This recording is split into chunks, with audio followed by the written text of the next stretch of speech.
itulah dia waktunya.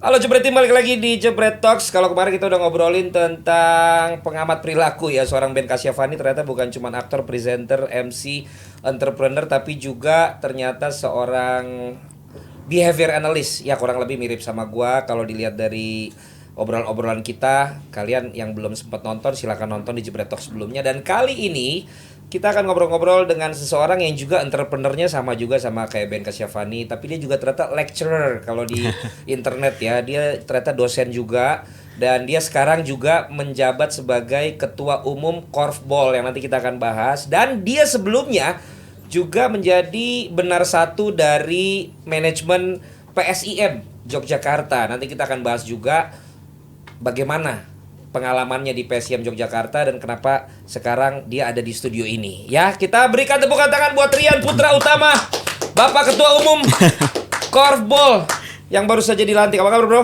Baik, Bang Valen. Thank you ya udah datang dan juga mau berbagi cerita dengan Jebret Tim semuanya. Terima kasih juga udah diundang Bang Valen. Tadi sebelum ngobrol di sini udah ketawa-ketawa dulu kita. Iya. Jadi gua kalau ngeliat muka lu tuh bawaannya pengen ketawain yang tadi. Iya dong, disitulah letak friendship ya kan.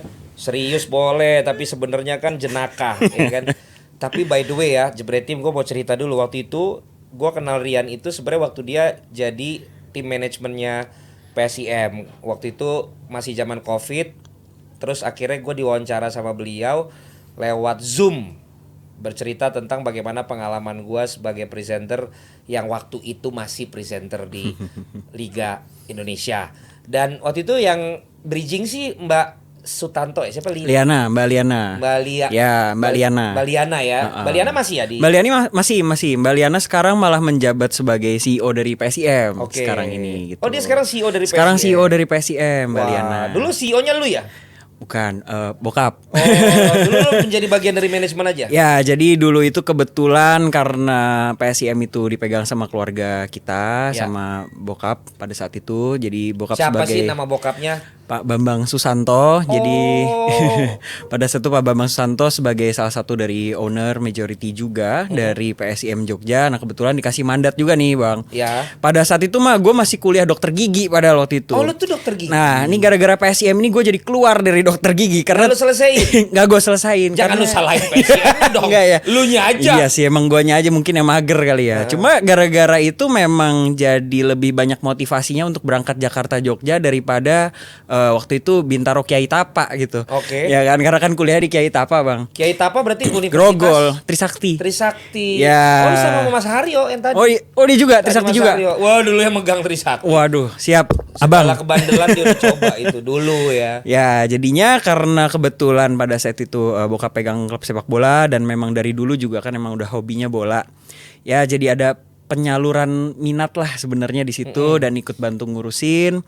Pada saat itu juga jadinya lebih involve lebih ke arah community-nya, juga mungkin sedikit dari sisi bisnisnya, tapi paling seneng dan berkesan itu lebih ke arah dalam manajemen untuk fans dan supporter. Seperti itu sih dulu kalau untuk bukannya PSIM. malah yang paling berat ya untuk memanage supporter di klub-klub bola gitu. Kalau malah kayaknya paling berkesannya di situ. Maksudnya berkesannya ini berkesan susah diaturnya apa berkesan yang memang lu menyenangkan gitu? Semua Bang. Masalah mengatur ya bagaimana mungkin sih kita bisa mengatur sampai 30.000 orang. Itu kan 30.000 individu yang berbeda semua. Tapi ya kalau ditanya berat, dibilang berat, memang berat. Itu berat banget. Tugas paling berat itu memang di situ. Tapi yang paling menyenangkan juga di situ. Karena kalau menurut gua klub sepak bola itu jantungnya justru ada di supporter. Nggak ada supporter seramai itu nggak akan ada klub sepak bolanya Bang. Maka dari itu kalau ditanya berat, sangat berat. Ditanya senang, sangat senang. Gitu. Ya itu yang membuat motivasinya lah. Jadi walaupun berat tapi tetap jalan lah. Apa pengalaman yang nggak terlupakan lo bersama dengan supporter PSIM waktu lo masih ada di jadi orang dalam? Pengalaman paling tidak terlupakan tuh sebenarnya sempat ada satu kejadian di mana kita itu pas lawan Persis Solo pada saat itu. Sebenarnya ini kejadian yang mungkin menurut gua suatu hal yang kelam ya, maksudnya karena itu pertandingan terakhir pada saat di musim waktu itu dan ternyata terjadi kerusuhan. Jadi pernah ngalamin juga itu kerusuhan itu. Waktu itu kejadian pokoknya dari menit 47-48 tuh udah diteleponin sebenarnya bokap karena pada saat itu skor udah tidak kondusif, kita kalah di kandang sendiri padahal tidak ada supporter tamu. Tapi skornya menunjukkan kekalahan untuk PSIM. Dari situ juga udah warning, udah kabur aja, jangan ada di situ, jangan deket-deket karena bahaya.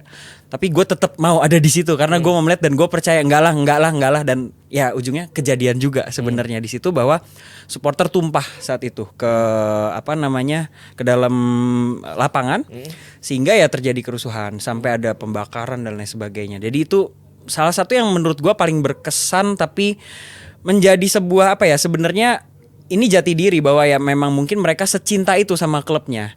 Tinggal bagaimana caranya mungkin bisa membawa warna sehingga kecintaan itu tidak dituangkan dengan cara yang salah. Gitu. Jadi dulu juga Pak Bambang juga bukan pernah ada ide sih, lebih ke arah gini. Setiap obrolan keluarga tuh Bang, kalau ngumpul kan pasti ngomongnya jadi PSIM. Selalu yang menjadi PR utama tiap hari Minggu kalau ngobrol keluarga adalah ini bagaimana ya caranya supaya bisa memberikan mungkin edukasi lah terhadap supporter sehingga mereka bisa mencintai klubnya dengan cara yang baik dan benar. Dengan mereka tahu bahwa kalau misalnya melakukan hal-hal tersebut tuh malah merugikan klub, tidak ada yang diuntungkan dan lain sebagainya. Banyak strategi lah sebenarnya yang mungkin udah pernah kita susun tapi belum sempat tertuang karena pada hari ini kan udah nggak mengurus di situ. Pengalaman lainnya mungkin yang sangat berkesan lebih ke arah gini. Tiap saya ke Jogja itu pasti saya selalu menyediakan waktu untuk ngobrol sama laskar-laskar Mataram di sana. Jadi laskar-laskar dari Brajamusti maupun Maiden di situ yang mau ketemu. Jadi nama supporter klubnya nih Brajamusti dan juga Maiden, mereka punya laskar-laskar. Pasti kalau misalnya saya datang saya akan infokan dan mereka biasanya datang ke hotel satu-satu untuk ngobrol diskusi. Nah di situ saya jadi belajar banyak banget soal culture sepak bola ini. Kenapa ini namanya warisannya Simbah dan lain sebagainya. Bahwa memang ini benar-benar sebuah culture sepak bola di sini sih. Nah itu yang mungkin sangat amat berkesan lah buat gue pada saat di PSIM. Berapa lama ya waktu itu berarti keluarga lo? Kita kan kalau nggak salah itu masuk 2019 sampai akhirnya itu terakhir kayaknya 2021 atau 2022 awal Bang. Ada angin apa waktu itu keluarga lo bisa tertarik untuk punya klub bola gitu? Ya awalnya apa karena anaknya suka bola nih, udah ya kita bikin klub bola deh. Sebenarnya gini sih, kita beli klub bola ya.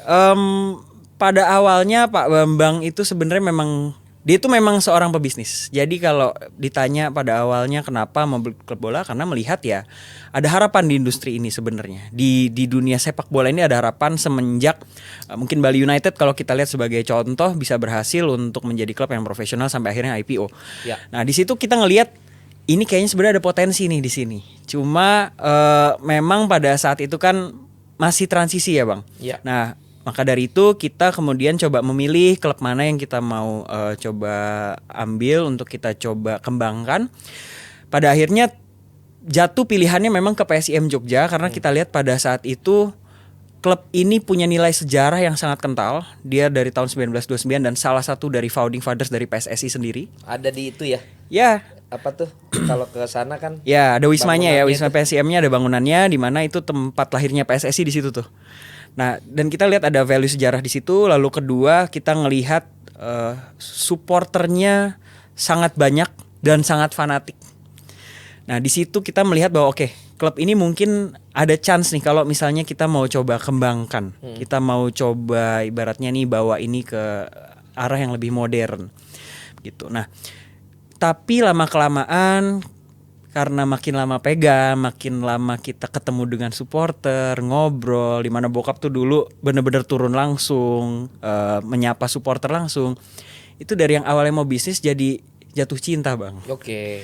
Jadi emang beneran jadi sayang lah sama klub ini gitu loh. Dan jadi kita ya malah rasional kita saat mikirkan bisnis tuh jadi tertutup dengan rasa sayang gitu.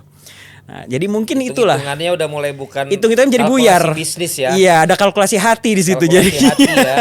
Ya ampun. Ya, itulah mungkin kisahnya lah kenapa akhirnya masuk dan jadi walaupun singkat ya waktunya di situ tapi sangat berkesan lah mungkin ya di PSIM itu. Masih pada banyak yang nanya enggak sih kenapa kalian akhirnya berpisah?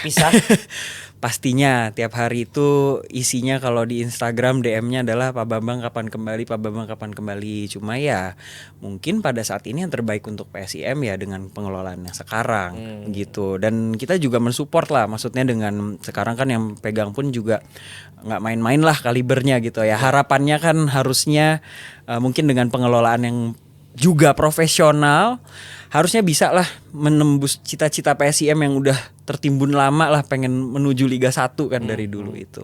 Jadi ya kalau ditanya masih banyak yang tanya, masih banyak yang nanya, masih banyak, tapi kita percayakan kepada yang sekarang lah. Oh, jawaban yang sungguh-sungguh sudah menunjukkan sudah bermain di politik kayaknya. Enggak lah Bang, kita jujur kok ini bener kan dari hati lah gitu. Ya artinya memang nggak ada apa-apa. Artinya memang mau perubahan pengelola aja. Ya perubahan pengelola, mungkin memang ada tim pengelola yang pada saat itu lebih siap ya, baik segi dana maupun support dari sponsor. Tapi nggak rugi dong akhirnya 4 tahun. Rugi sih Bang sejujurnya. Ya itu tadi kalkulasinya nggak di take over sama yang ngambil. Nah itu dia lah. Jadi mungkin ada hal-hal yang mungkin aku juga nggak paham. Itu lebih ke arah Pak Bambang ya. Tapi ya itu kalkulasinya, karena kalkulasi hati jadinya masih ada ya, hitungannya jadi agak meleset lah begitu. Tapi berarti kalau nanti lu pengen, lu atau bokap atau keluarga pengen ngambil klub bola lagi, kayaknya nggak jauh dari PSIM lagi. Ya, yang pasti nggak jauh dari warna biru lah ya. Karena hatunya udah biru banget nih.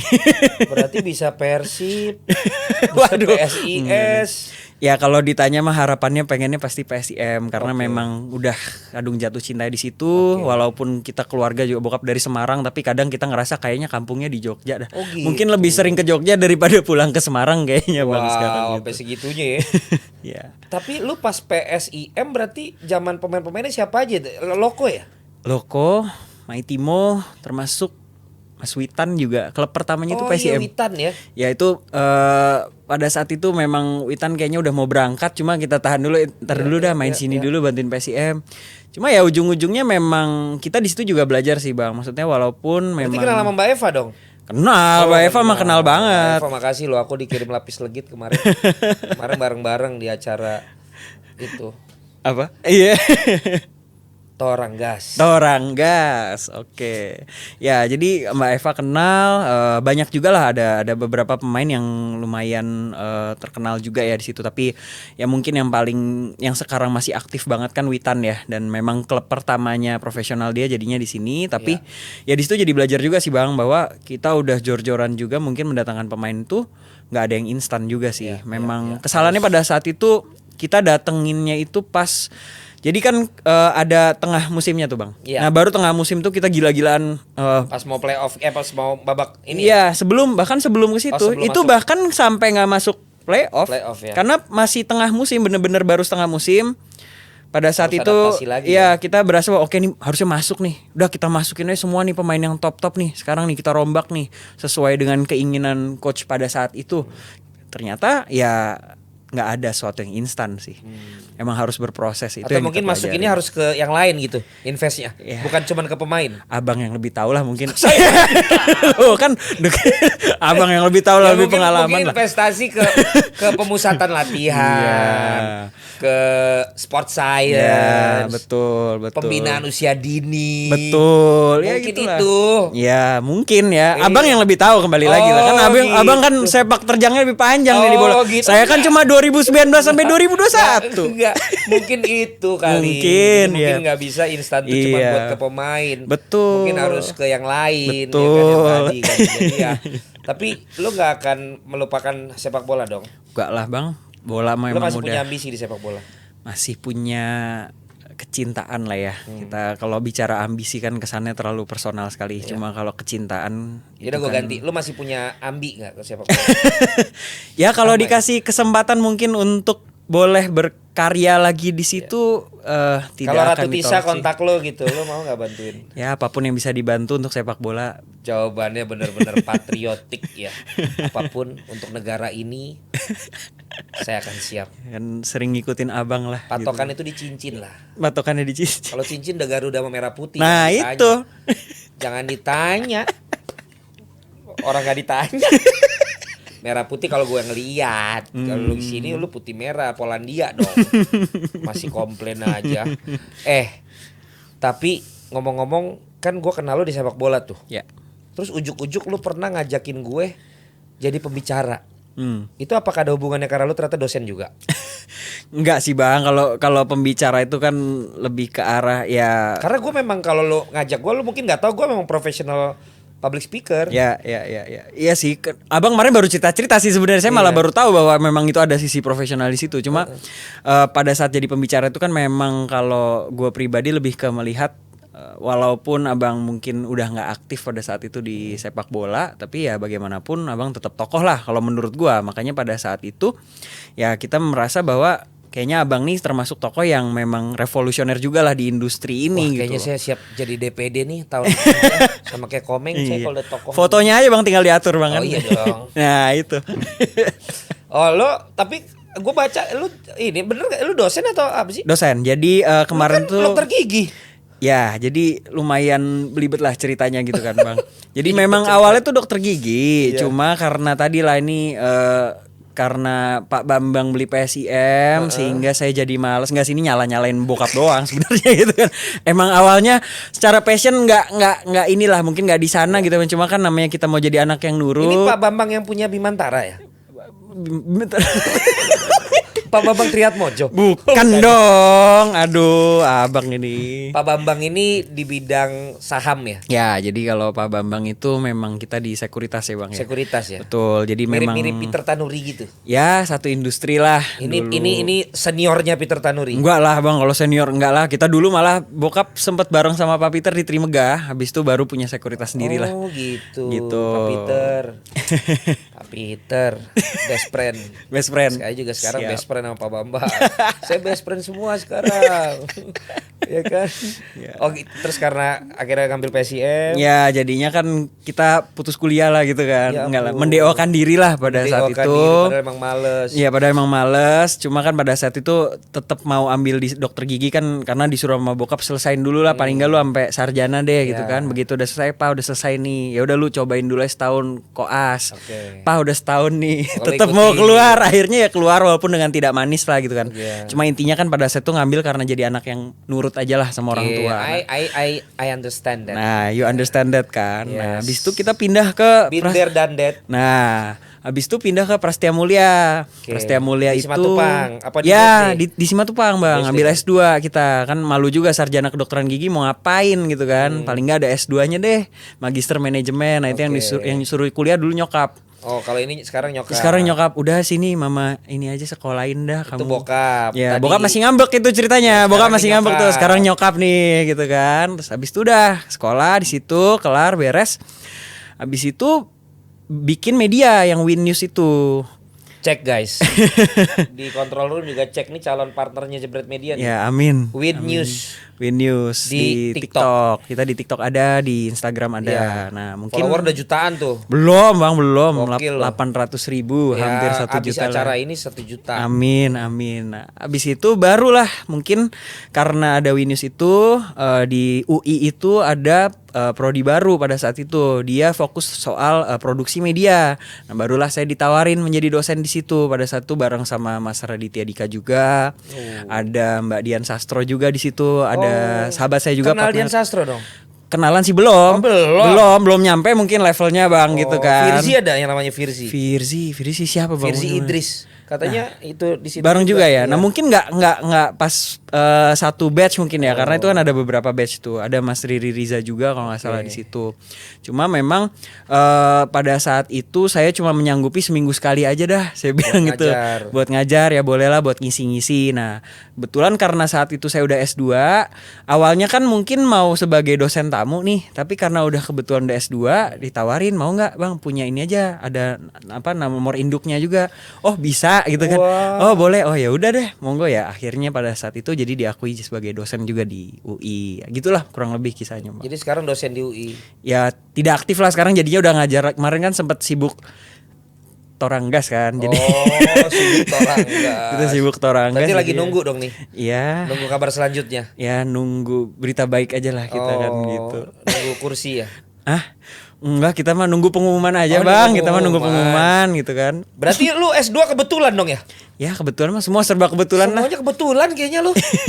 Kayaknya nggak mau mengakui kalau itu kerja keras lu gitu. Enggak ada lah bang, dikasih lah semua lah. Wow, gue juga mau dong lokasi Iya kalau lu dah. ada. Iya, saling ngasih aja kita bang. Lah akhirnya kan sekarang lo jadi ketua umum korfball. Ya. Tadi kan kita ngomongin bola. Ya. Terus lo juga akademisi karena berkecimpung di bidang yang lo geluti media sekarang dan Ya. juga kuliah manajemen S2. Iya. Terus hubungannya sama bola keranjang nih Nah, apa? ini juga lucu juga bang sebenarnya ceritanya. Pasti kebetulan nih. Bener, emang beneran kebetulan. Jadi pada saat itu memang saya juga jujurnya baru tahu olahraga korfball ini sekitar bulan Agustus September lah ya. 2023. 2003 gitu. Jadi pada saat itu memang kebetulan bokap itu lagi bulu tangkis. Lagi bulu tangkis bareng Karena udah nggak di bola ya. karena bola, jadi sekarang Jadi mainnya bulu bulu tangkis tangkis. gitu kan. Hobi juga dia. Lagi bulu tangkis, ketemulah bareng sama salah satu rekannya nih, ini salah satu teman baiknya lah gitu. Dia cerita, "Pak, ini ada olahraga nih menarik namanya korfball. Kemarin sempat ada cerita-cerita dari teman-teman kepengurusan mau ada pergantian kepemimpinan karena sudah 2 periode yang pemimpinan sebelumnya. Kira-kira siapa ya Pak ya bisa bantu untuk sini karena olahraganya menarik nih gitu kan pada saat itu." Bokap iseng doang bang, orang sambil bulu tangkis kan, "Rian aja coba tuh tanya," katanya begitu. "Oh bener ya Pak ya, nggak apa-apa tanya Rian." "Iya tanyain aja, nganggur kayaknya," gitu kan. "Oke dah siap-siap." Akhirnya saya ditanya lah gitu kan, "Mas Rian nih ada nih olahraga namanya korfball, bola keranjang dan sebagainya." Dia cerita lah soal olahraganya dan sebagainya, saya nonton di YouTube. Terus pada saat itu sebelum saya iyain, saya mau nanya dulu saat itu. "Oke, sebelum saya iyain, saya mau lihat dulu nih olahraganya di mana kalau mau ngeliat." Pada saat itu aja mereka bingung. "Iya ya, di mana ya?" Akhirnya dibuatlah pelatda khusus untuk waktu itu kita mau nonton lah, ya kan. Akhirnya kita datang tuh di Gor Grogol bang pada saat itu. Nah pas datang ke Gor Grogol itu saya ajak kebetulan pasangan saya, pacar sama temennya cewek juga 2 orang. Mereka bertiga nih tidak tahu bahwa mereka akan menjadi Jadi tolak ini ukur. pasangannya pacar. Pacar. 2 ini pasangan juga. Tidak dong. Oh tidak. tidak, Nanya tidak. doang. Tidak. Masih. Ini teman-temannya pacar lo. Iya, kita masih anak-anak gereja lah gitu. Iya. Nah, yang 2 ini punya pacar nggak? Punya. Satu punya, satu belum. Oh, ada yang belum nih? Mungkin nanti bisa dipromosikan di Ya, akhir oke, gitu oke, kan. oke. Nah, terus dia datang nih bertiga nih. Pada saat itu mereka nggak tahu, mereka akan menjadi tolak ukur sebenarnya untuk saya mengiyakan atau mentidakkan tawaran menjadi calon ketua umum. Jadi setelah selesai pertandingan, saya tanya ke mereka, "Oke, paham nggak yang tadi ditonton?" "Oh ngerti, ini mirip basket, cuma kayaknya gerakannya lebih seru ya karena nggak ada dribblenya. Dia bergerak terus nggak ada berhenti dan dia cowok lawan cewek." Oh, di situ saya lihat, oke, berarti harusnya olahraga ini tidak sulit untuk dipahami. Dan ya saya lihat mungkin ada chance lah, mungkin apabila bisa diberikan sebuah stimulus lah, mungkin kita mungkin lebih main ke medianya, pengaktifan komunitas, mungkin ada harapan lah di situ. Nah, barulah mungkin setelah itu saya baru tentukan, oke, boleh deh kita coba deh untuk ikut dalam kontestasi pemilihan inilah. Ya udah, pada akhirnya ada Munas di bulan Desember. Lalu kebetulan ya saya terpilih. Kebetulan lagi bang, Nah, kebetulan lagi. dong. Kan itu pasti ada kerja keras di situ. Ya sedikit kerja keras yang mungkin lebih ke arah sosialisasi aja lah. Iya, ada Teman-teman. usaha di situ. Ya, ada usaha di situ ya, puji Tuhan usahanya berbuah hasil yang baik mungkin untuk korfball lah ke depannya. Nah, berarti lo orang baru tahu korfball. Terus lo udah jadi ketum nih sekarang. Apa lo nggak merasa akan diomongin orang gitu? Wah, lu kan baru ngerti lo gitu. Misalnya kan ada pengurus-pengurus lama. Misalnya ada juga yang di daerah-daerah kan gitu kan.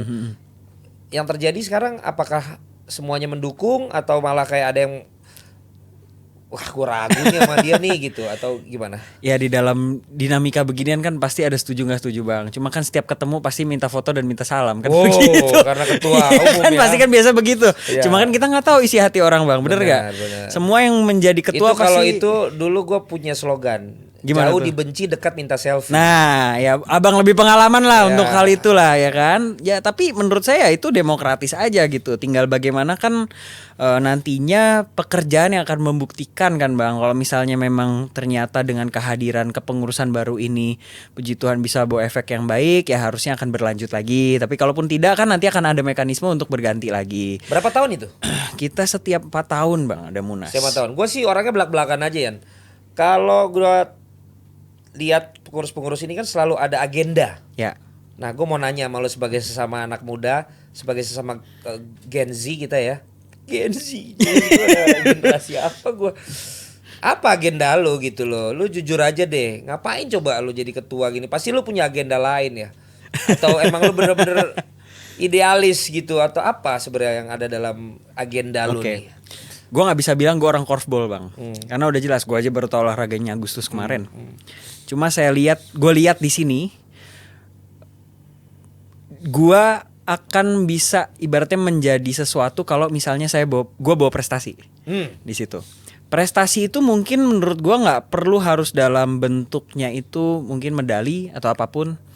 Sekedar perubahan dari orang yang tidak tahu soal olahraga ini menjadi tahu, itu juga udah merupakan sebuah prestasi sebenarnya. Karena kalau misalnya kita lihat bang, dari olahraga secara internasional aja nih, gue udah cerita juga sama lu. Followernya aja sama lu banyak lu bang. Ya gue lagi stuck sih. Nah ya makanya Ya, dia tapi kagak growing bang. Nggak growing ya. Nggak growing gitu ya, growing lah paling 500, Tipis-tipis. 1000 tipis-tipis. Nah di sini gue melihat ada peluang sebenarnya gitu, karena olahraga ini secara internasional juga mereka lagi mencari tahu bagaimana cara mempopulerkan. Dan gue melihat di Indonesia ini ada chance sebenarnya lebih besar daripada mungkin negara lain untuk mempopulerkan olahraga ini. Kenapa? Karena di Indonesia itu kalau kita lihat ngeviralin sesuatu lebih gampang bang daripada negara lain. Secara cost lebih murah, secara teknologinya pun juga sebenarnya cukup menggunakan sosial media dan komunitas. Dan orang kita ini senang sesuatu yang rame-rame bang. Gitu. Nah gue lihat di sini kayaknya ada chance lah untuk sana. Ditambah juga mungkin support dari teman-teman juga sebagai katalis lah. Cita-cita bang sebenarnya paling enggak kalau misalnya kita bisa menjadi kiblatnya korfball internasional, buat saya itu udah menjadi sebuah prestasi lah gitu. Mungkin nggak harus Indonesianya juara nih, tapi dari internasionalnya bisa nyontoh lah ke Indonesia. Oh cara mengembangkan olahraga ini ternyata seperti ini. Karena kemarin abis kita sosialisasi ke Kemenpora, yang kebetulan lagi ada Bang Deddy Kobusier di situ lagi meeting sama Mas Menteri, dia ajak turun, dia lempar bola bang. Itu IKF organisasi internasional langsung hubungin kita. Indonesia bagaimana caranya? Kok bisa ada orang dengan follower belasan juta atau bahkan puluhan juta mainin olahraga kita? Nah di situ kan menimbulkan sebuah hope lah gitu, bahwa memang oke, Kalau ini ada induknya chance di mana? nih.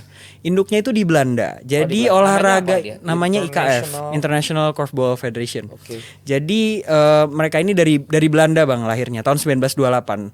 Kita juga ada nih talent orang keturunan Belanda, sengak banget. Namanya Justin. Oh namanya Iya. Justin. Ya jadi makanya ini olahraga dari Belanda. Kata temen gue yang di Belanda sih yang main rame banget bang di situ. Nah tapi lucunya kita lihat ada foto gue dikirimin sama salah satu sesepuh juga lah, kita bilang senior banget ya di korfball, yang sempat nunjukin ke saya foto olahraga ini dari tahun 1928 tuh sudah dimainkan di Indonesia, dan itu pada saat di zaman Belanda kan artinya. Dan pada saat itu keranjangnya pakai rotan bang. Gitu. Jadi kita juga menimbulkan pertanyaan, ini olahraga yang lahir dari Belanda atau jangan-jangan ini olahraga yang lahir karena pada saat itu Belanda masih menjajah Indonesia, main di sini karena ada rotan, baru dibawa ke Belanda. Nah itu menimbulkan banyak pertanyaan nih, jangan-jangan Indonesia ada andil nih sebenarnya di olahraga ini nih gitu. Dan cita-citanya sih pengen kayak kriket bang, mungkin lahir di Inggris, besarnya di India. Sama nih, mudah-mudahan korfballnya bisa lahir di Belanda, besar di Indonesia. Besar di Indonesia. Kalau lo lahir di mana? Saya lahir di Bintaro bang. Bintaro. Besar Sama di? kan, besar di Bintaro juga. Sampai sekarang kagak Bintaro. pindah-pindah bang. Kirain gua lo besar di Zimbabwe atau di mana gitu. Tapi olahraga ini sebenarnya juga masuk olahraga prestasi apa rekreasi Yan? Maksud Untuk gue, dia akan dipertandingkan di mana aja nih? Nah untuk sekarang itu memang dia lagi mencoba untuk masuk ke dalam Olimpik. Jadi di secara Olimpik ini udah masuk, udah Olympic recognized. Jadi exhibition udah ada. Sekarang ini tahun depan itu mereka lagi mencoba untuk fight supaya bisa masuk ke SEA Games.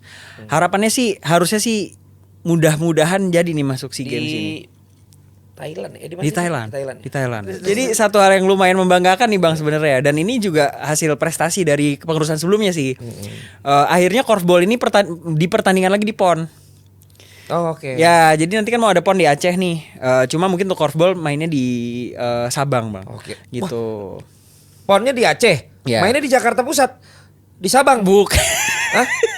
Maksudnya gimana nih? Di Sabang, Bang, Pulau Sabang. Kita di main bukan di Aceh Jakarta tetap, Pusat. tapi Betul. Oh, kirain gue di jalan restoran Garuda atau jalan Sabang. Bukan, Abang. Oh, bukan. Tidak, jauh sekali. Biar jangan itu. serius banget. Iya sih. Kan Toranggas pada orangnya nggak Bener terlalu sih, serius. iya. Kan joget. Ini serius banget nih. Cocoknya nomor berapa nih? Aduh. Terus- Ya gitulah, Bang. Jadi sekarang ini memang Mainnya di Sabang, mainnya di akan Sabang. dipertandingkan di PON Aceh. Ya, PON Aceh gitu. Jadi ya itulah mungkin kalau ditanya Resmi ya, bukan eksibisi. Resmi. Exhibition. Resmi, Bukan- resmi. Bukan. bukan Ini, eksibisi bukan. ya, bukan. Aman aja. Ya, kita resmi. Ya. Ya. Itu tahun ini ya. Tahun ini, Terus kalau si Games tahun, tahun depan 2025. tapi belum ada keputusan akan dipertandingkan apa? Ya, mereka belum? masih fight lah. Jadi ada syarat-syarat tertentu yang memang lagi dalam Mereka nih proses. siapa nih? Dari federasi, Bang. Federasi Asia dari atau dunia? Asia. Oke. Gitu. Kalau Olimpiade kan ada 2024 tuh. Tokyo, Paris. Ya. Ini belum atau Belum udah eksibisi? Belum. Oh, Kalau belum. ini belum. Jadi bakalan SEA Games dulu nih. Ya, SEA Games dulu lah fokusnya. Cuma memang kalau untuk dari korfball internalnya sih fokusnya mungkin untuk di PON dulu nih, karena balik lagi ke PON jangan bikin malu lah. Gitu ibaratnya, Bang. Kalau selama ini yang kuat berarti dari kota mana tuh? DKI itu kemarin termasuk salah satu yang paling kuat. DKI Jakarta ya, karena biasa begitulah di DKI untuk Indonesia biasa kan semboyannya begitu. Tapi uniknya nih olahraga ini malah paling berkembangnya di Kalimantan, Bang. Oh gitu. Nah, jadi teman-teman di Kalimantan ini banyak inisiatif sebenarnya untuk Ntar ibu kota baru langsung ada lapangan korfball iya. dong. Mungkin bisa jadi Nusantara Korfball Club gitu kan. Wow. Indonesia Emas 2045. Amin. Ini bakalan berkembang dan lo punya tanggung jawab Ya. di situ gitu. Betul. Ketika lo tadi bilang bahwa paling tidak bisa menjadi kiblat, bisa menjadi contoh buat how to manage dan segala macam. Kalau ditanya kayak 1 sampai 2 tahun ini lo akan apain korfball ini gitu. Oke, Untuk memang menuju tujuan lo itu. ya. Ini makanya kan di sini kan butuh abang juga lah. Lah sebagai kenapa pen- jadi saya? Lah makanya kan hari ini saya soan nih sebenarnya ke sini kan. Soan tapi langsung di record ya. Iya dong. Jangan diedit ya tolong gitu kan. Jadi kan makanya kita banyak mengumpulkan teman-teman lah, rekan-rekan juga di sini untuk menjadi wakil juga dan juga penasihat juga, Bang. Ada beberapa rekan-rekan kita juga yang memang pengen memfokuskan untuk di komunitasnya dulu, karena kita yakin komunitas itu jadi akarnya dulu, Bang. Karena dengan komunitas itu baru mungkin bisa menimbulkan suatu hal yang menarik sehingga publik pun bisa ikut bermain. Paling nggak diketahui dulu deh, gitu. Paling nggak. Karena gini, saya jujur aja pengetahuan korfball saya mungkin sama abang mungkin beda-beda tipis jadi ya gitu setelah gue ceritain kemarin, Bang, gitu loh. Karena yang kayak gue bilang, gue aja baru tahu Agustus kemarin kan. Tapi kembali lagi bedanya mungkin di sini gue udah ada visinya nih, ini mau dibawa kemana lah, kurang lebih seperti itu. Dan memang komunitas itu menjadi kunci utamanya lah, Bang, di situ. Jadi agendanya lebih ke sana, dan kepengurusan ini juga kalau kata menurut Koni ini kepengurusan termuda, Bang, dari semua cabur yang ada. Kebetulan kemarin kata Koni juga gue sebagai ketum termuda, Bang, di cabur ya. Mungkin izinkan yang muda-muda ini mencoba hal-hal miring lah, Bang, gitu, Bang. Ya itulah mungkin agendanya jadi lebih ke komunitas sih, Bang, sama ya butuh arahan aja lah dari Tapi kan abang. ada 2 tentang anak muda ya. Janganlah engkau anggap remeh anak muda, tapi ada juga yang ya anak muda tuh harus dapat wisdom juga dari Betul. senior, dari yang berpengalaman Betul. gitu. Jadi lo bagaimana lo memposisikan di satu sisi prestasi lo sebagai ketum termuda, tapi di sisi lain lo harus membuktikan bahwa anak muda tuh nggak yang nyelonong orangnya nyelonong, nggak sopan, nggak Betul. dengerin yang udah yang lebih senior gitu tuh Betul. gimana? Makanya kan Good question ya dari gue ya. Good question banget. Makanya itulah Bang Valen di sini sebagai penasihat kan. Maksudnya gue tua. Enggak dong, enggak. Kan kita Gen Z Bang bareng-bareng. Tadi udah disebut kan kita Gen Z bareng-bareng. Sebenarnya sebelum lu jawab pertanyaan tadi, lu sebenarnya beresiko ngajak gue di kepengurusan lu. Gimana tuh Bang? Ya karena beresiko. Karena nama saya itu tidak seputih jaket saya dan celana saya dan topi saya kalau di dalam idealisme kepengurusan organisasi. Iya, tapi begitulah anak muda kan Bang, gasnya tinggi, banyak gila-gilanya kan, makanya kan bareng sama Abang. Wow. Ya kalau memang kamu udah tahu resikonya. Ya yang penting tolong disupport juga lah di Jebret Media. Siap. Oke, jadi lo juga udah komunikasi sama yang lebih senior. Pasti Bang. Dan lain-lain gitu. Betul. Jadi sebelum dulu mencalonkan diri sebelum aku tahu apa banyak nyanyinya ya. Sini. Baru tahu kayak gua. Saipul Jamil. Banyak nyanyinya di sini. Ya, jadi sebelum kemarin mengiyakan memang ya soannya ini ke yang senior-senior Bang dan saya udah bilang udah memang soan ke senior-senior dan senior-senior ini semua juga masuk ke dalam kepengurusan dan ya harapannya senior-senior ini menjadi pengarah juga. Kita di sini yang muda-muda mungkin ngasih ide-ide karena ya kebanyakan nantinya akan main olahraga kan yang muda-muda Bang. Jadi paling enggak kan nih anak muda nih mikirnya begini. Jalannya yang benar bagaimana sih? Nah, itu dituntun oleh senior-senior. Tapi gua selalu gregetannya itu juga tentang kesejahteraan atlet ya. Nah, gimana tuh korfball ini? Apa yang nanti bisa jadi sesuatu untuk atletnya sendiri menurut lu kalau dilihat dari perkembangannya sampai sekarang dan nanti saat lu akan menjalani ini 4 tahun ke depan? Ya. Risiko dari memang gini Bang. Jadi ini juga berkat belajar juga dari senior-senior lah. Mungkin senior-senior di korfball dan juga dari olahraga-olahraga lain. Bahwa biasanya tuh kalau urusan cabur, ini dari Abang juga bahkan cerita. Politiknya itu kadang jadi lebih penting daripada atlet-atletnya kan Bang. Betul. Sehingga politiknya jadi lebih penting daripada olahraganya itu sendiri. Yes. Bener gak? Nah maka dari itu karena di sini juga banyak belajar juga sama Abang ya hal-hal tersebut menjadi prioritas lah Bang. Bahwa apapun yang terjadi di level kepengurusan tetap harga matinya adalah atlet main. Atlet main, ikut kompetisi, ikut apa, itu yang tetap menjadi dorongan prioritas utama. Apapun agenda kita misalnya mau mengembangkan komunitas kayak apa kayak, itu semua berjalan setelah atlet mendapatkan kepastian bahwa dia akan bermain. Contohnya untuk di PON nanti. Dan kita juga pengen ibaratnya gini, dengan lebih banyaknya medali mungkin nomor yang bisa kita berikan, kita inovasi dengan olahraganya itu bisa menarik atlet juga Bang untuk ikut masuk dan bermain juga di olahraga ini. Dan harapannya ya korfball ini mungkin dengan segala inovasi yang bisa kita lakukan bisa menambah nomor dan sebagainya. Meskipun nih kalau ngomong nambah nomor nih nanti akan ada kecemburuan sosial dari antar cabur nih Bang atau gimana nih gitu.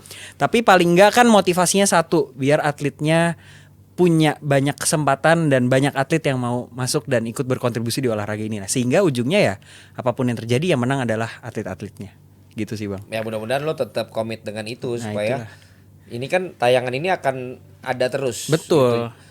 At least ketika memang lo nanti lanjut ataupun lo nanti meninggalkan legacy kan apa yang lo sampaikan ini benar-benar diiyakan oleh para atlet-atlet kan, oleh para pemain-pemain yang ada gitu, sehingga mereka tahu bahwa kayak lo di PSIM dikangenin kan gitu karena apa yang lo udah buat untuk mereka gitu. Ini kan semua kembali ke hati lagi. Betul. Ya. Dan kebetulan. Kalau gua nggak menganut kebetulan. Mantap. Karena sejak engkau dirajut di dalam kandungan ibumu, setiap langkahmu itu sudah ditentukan oleh Tuhan. Mantap, jadi tidak ada yang kebetulan di dalam dunia ini. Puji Tuhan, haleluya Bang. Mungkin udah saatnya balik lagi. Untuk semua yang masih punya beban berat, iri hati, dendam, aku mau hari ini kau lepaskan semua. Mungkin kau sekarang dalam keadaan bangkrut, mungkin finansialmu tidak bagus, mungkin usahamu tidak jalan, mungkin YouTube-mu begitu-begitu aja, mungkin programmu dibajak oleh orang lain, mungkin talentmu mengambil sendiri klienmu. Itulah yang aku ingin doakan untuk diriku sendiri. Karena itu yang saya alami sendiri, maksudnya bapak-bapak ya. Jadi bukan untuk ngomongin orang lain. Ya mudah-mudahan itu bisa kita support juga Jebret Tim juga bisa support juga, apalagi kalau mau tahu, mau lihat-lihat, udah ada official sosmednya belum ya? Ya jadi IG-nya ada yang baru kita buat bang, @Indonesia Korfball. Ini jujur aja bang, hari Senin. Jujurlah padaku. Dia tahu giliran itu. Ternyata Raja Mania. Hari Senin tanggal 26 saya aja baru dilantik bang, baru mau dilantik gitu. Hari Senin 26 kemarin. 26 kemarin ya baru dilantik. Ya luar biasa. Ya jadi ini memang Instagramnya segala macam juga kita masih coba untuk kembangkan, tapi Ya. bisa mungkin dilihat-lihat nanti di @Indonesia Korfball. Indonesia Korfball tuh KOR FBALL. F-nya 1. F-nya 1. Korfball. Itu kan agak sulit ya. Kenapa lo nggak pengen jadi bahasa Indonesia gitu? Ya itu yang lagi kita coba pertimbangkan juga, karena untuk menjadikan ini olahraga yang bisa menyentuh semua kalangan kan harus suatu hal yang gampang untuk diucap juga kan, Bang. Mungkin kita akan kembali lagi ke nama bola keranjang. Asal jangan mata keranjang. Iya. Ya atau mungkin nanti akan ada ide-ide baru juga dari teman-teman Atau kue keranjang. Betul. Gongsi. Kyonghi bang kita. Gonghi salah. Kyonghi bang. Kyonghi. Ya bisa jadi bang, mungkin ada dari abang, mungkin ada ide yang lebih bisa menarik bang, mungkin supaya olahraganya bisa lebih terkenal lagi. Monggo. Ya, ide itu adalah awal dari sebuah pemaknaan dari sebuah bentuk dan dimensi. Ya. Yang kalau itu tidak diaplikasikan menjadi sebuah karya, itu tidak bisa dilindungi oleh hak atas kekayaan intelektual. Ya. Jadi kita perlu untuk bisa punya forum discussion group. Ya. Supaya ide-ide itu bisa Ya. terkumpul. Setuju. Dan dieksekusi. Ya. Jangan banyak debatnya. Betul. Banyak pengen ide itunya tapi akhirnya malah nggak jadi apa-apa gitu. Betul. Jadi gue juga pasti Jebret Media support juga ya, kalau memang ternyata lo anak muda, lo nggak punya hidden agenda untuk diri lu sendiri gitu, tapi lo memang punya kegergetan anak muda, lo punya keresahan anak muda, kalau lo punya visi kalau ini ternyata bisa jadi benchmark gitu. Kalau biasanya kita ngikut ke internasional, mungkin lo yang lo bilang tadi kan internasional bisa ngikut ke lo. Tapi itu semua sulit kalau tidak ada kapital, Rian. Iya. So how you can raise the funding, ataupun lu bisa membuat sumber-sumber keuangan, itu rencananya juga seperti apa ya? Itulah agendanya kenapa diiyakan saat diundang ke Jebret Talk sebenarnya kan di sini kan. Mungkin untuk donatur-donatur di luar sana atau produser dari Jebret Talks juga mungkin ingin membantu juga boleh, enggak lah. Tapi gini Bang, makanya kita lagi bikin sebuah penelitian sebenarnya bareng sama beberapa tokoh juga. Mungkin saya belum bisa sebut dulu di sini. Kita mau lihat sebenarnya ada prospek nggak sih untuk atlet-atlet Indonesia ini punya chance untuk berprestasi di olahraga ini. Karena kalau misalnya ada, nah berarti kan ada peluang nih Bang sebenarnya untuk bisa mengharumkan nama bangsa juga. Jadi nggak kita menangnya hanya di bulu tangkis melulu. Ada cabang lain yang ternyata kalau diseriusin mungkin dengan kriteria dan jenis olahraganya seperti ini cocok mungkin dengan profil atlet-atlet Indonesia yang barangkali bisa menjadi prestasi. Karena kemarin tuh saya lihat di standingnya internasional aja, nomor 1 itu kan peringkat di IKF dari segi prestasi ya Bang. Itu nomor 1 Belanda, nomor 2 itu Chinese Taipei. Taiwan. Ya, jadi artinya ada bangsa Asia nih di atas itu sebenarnya. Apakah artinya mungkin itu suatu hal yang bisa di-copy oleh Indonesia atau paling nggak bisa menjadikan tolak ukur? Ya, we'll see. Itu masih kita godok sekarang. Nah, cuma itu yang mungkin akan menjadi modal kita lah pada saat nanti ingin raise fund atau apapun itu judulnya. Ya, cost-nya adalah apa? Ya, ini bisa menjadi sumbangan satu cabur lagi mungkin untuk Indonesia nih supaya bisa berprestasi gitu Ya. sih. Dan yang jelas sih nanti mudah-mudahan lu juga masih dan mudah-mudahan lo bisa bikinin tempat-tempatnya tuh Ya. supaya semua yang penasaran sama korfball setelah ngeliat di sosmed bisa nyobain Bisa juga nyobain ya. gitu Betul, loh, untuk bisa betul. main, karena kan semuanya itu tetap harus dicoba kan. Ya, betul. Itu harus dimainin. Kalau mereka ternyata cocok, biasanya mereka juga akan bikin komunitas sendiri. Ya, betul. Mereka akan bikin sosial media update masing-masing gitu, yang bisa bikin olahraga ini jadi lebih dikenal lagi, lebih dimainin lagi gitu. Jadi kira-kira butuh modal berapa ini? Aduh. Ya Lumayan ya. lumayan lah Bang. Mungkin jangan kita sebut lah di sini. Nanti malah jadi Bang Rian nanti duitnya sebanyak itu. Wow, gitu. Enak kita. jadi ketahuan deh. Iya, aduh pusing kita. Iya. Ya udah Yan, kalau gitu sukses Ya terima untuk kasih. peran lu kalau di dalam bahasa-bahasa yang formal untuk amanah yang diberikan. Semoga marwah yang sudah ada itu yang jelek ditinggalkan. Siap. Yang baik-baik dilanjutkan. Yang kreatif-kreatif, inovasi-inovasi diperbanyak lagi sehingga ini bisa jadi olahraga yang membanggakan bangsa dan juga tentunya membuat lagi-lagi yang tadi gue bilang gitu, keberadaan lu di sini it not coincidence. Keadilan lu di sini, kehadiran lu di sini sebagai ketum bukanlah sebuah kebetulan, tapi memang sebuah penempatan yang harus lu yang ada di situ. Sehingga lu bisa punya kontribusi yang memberikan legacy yang luar biasa. Yep. Hambanya sudah berkata, ketika 1-2 orang kurangi kebetulan yang lu bilang, Ya.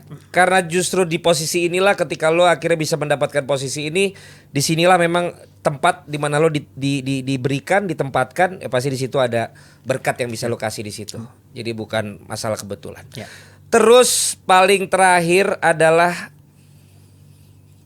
lu masih mau balik nggak ke bola? Kalau nanti. Ya bagaimanapun, nah itu tadi kalau ngomong hati ya tetap sepak bola tuh nggak akan lepas lah Bang dari hati gitu ya. Karena memang dari dulu olahraga dari kecil, dari SD, TK bahkan itu selain bulu tangkis karena bokap gila bulu tangkis ya, olahraga yang saya tahu cuma sepak bola. Tapi gua ajak kemarin pergi, gua kan tahu juga mainnya dia. Nggak bisa Bang, makanya kan dulu dipaksa sama bokap kan, kembali lagi kan judulnya mau jadi anak nurut tapi tidak berjodoh gitu kan, jadilah lari kita ke sepak bola. Dulu pas SD main bola, SMP main bola, SMA kapten bola, kuliah juga masih main bola. Bahkan kuliah aja masih suka main ke SMA gue untuk main bola, ngelatih bareng sama pelatihnya Bang. Oh gitu. Ya dulu tuh gitu. Jadi ya memang udah seneng banget deh gitu. Jadi kalau misalnya ditanya apakah akan kembali untuk sepak bola, ya kalau sepak bola memanggil kembali, saya ada di sini. Jiplak banget itu. Tenang. Iya, tahu aja. Kan gua orang pengamat komunikasi. Ada lagi yang mau disampaikan Rian untuk Jebret Tim di sini ataupun siapapun yang mungkin mau lo sampaikan sebagai closing statement? Ya, Anda punya waktu 1 menit mulai dari hitungan yang ada di sebelah depan Anda. Ya kalau misalnya untuk saya sendiri mungkin ya percaya banget sama yang tadi Abang bilang bahwa memang untuk mengurangi kebetulan itu ya akan membuat hidup kita lebih bermakna ya Bang ya. Jadi kalau bisa menghargai bahwa setiap momen itu memang udah jamnya dan memang saatnya, ya itu memang udah jamnya dan saatnya. Mungkin hari ini sebagai ketua umum cabang olahraga yang termuda ya mohon izin lah mungkin untuk pada senior-senior juga untuk ikut berkarya lewat korfball sehingga one day mungkin bisa membawa prestasi lah untuk Indonesia. Dan untuk sepak bola sendiri, kalau sepak bola memanggil, saya sudah ada di sini dan siap untuk membantu apapun yang dibutuhkan. Udah kayak lagi masa-masa kampanye ya. Thank you ya Yan. Siap. Sudah Terima kasih, bergabung Bang. dengan kita. Nanti saatnya kita bekerja Siap. untuk korfball tentunya dan juga untuk olahraga Indonesia. Thank you banget Jebret Tim yang sudah bergabung. Jangan lupa tadi follow ya Indonesia Korfball. Jangan lupa juga follow Rian Rian Putra Utama. Rian Putra Utama dan jangan lupa juga follow semua akun-akun sosmednya beliau ya. Seperti tadi yang media lu apa? Win News. Win News juga. WINNEWS underscore. WINNEWS__ ya. Jangan lupa follow semua untuk bisa lebih kenal dengan sosok muda yang luar biasa ini. Sampai ketemu lagi di Jebret Talks episode berikutnya. Ciao. Baik pemirsa, inilah dia waktunya. Jebret!